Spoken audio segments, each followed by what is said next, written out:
Everyone, एक नए video में आपका स्वागत है।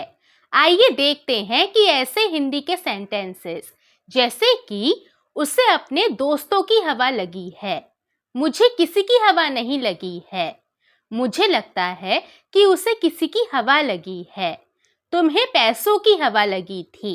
इनको इंग्लिश में कैसे बोलते हैं? सो गाइज, इसके रूल के अकॉर्डिंग सबसे पहले सब्जेक्ट आता है, सब्जेक्ट के बाद इज, एम, आर, वॉज या वर।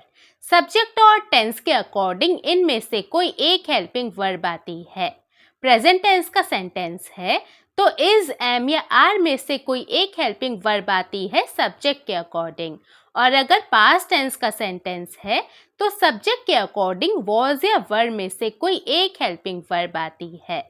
इसके बाद अंडर आता है, इसके बाद नाउन या फिर पजेसिव एडजेक्टिव, इन दोनों में से कोई एक आता है। अगर किसी का नाम ले रहे होते हैं तो नाउन आता है, और अगर नाम नहीं ले रहे होते हैं तो पजेसिव एडजेक्टिव आता है, जैसे कि my, your, his, her, our, their. इस नाउन या पजेसिव एडजेक्टिव में हम उस इंसान या चीज़ को मेंशन करते हैं जिसकी किसी को हवा लगने के बारे में हम अपने सेंटेंस में बात करते हैं।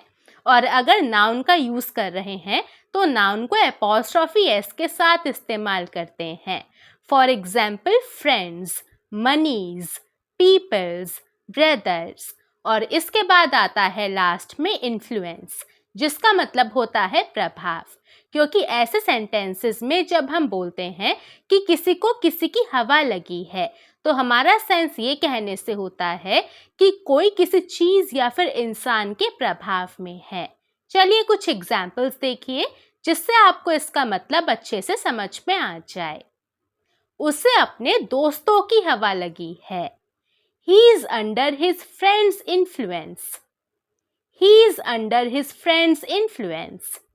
He यहाँ पर सब्जेक्ट है, इसके बाद इज हेल्पिंग वर्ब का इस्तेमाल हुआ है क्योंकि प्रेजेंट टेंस का ये सेंटेंस है और ही सिंगुलर सब्जेक्ट है।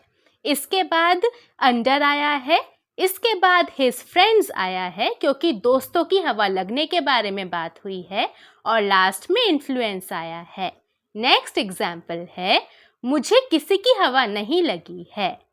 I am not under anyone's influence. I am not under anyone's influence. मुझे लगता है कि उसे किसी की हवा लगी है।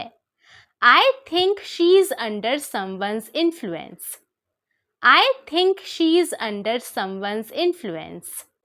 तुम्हें पैसों की हवा लगी थी।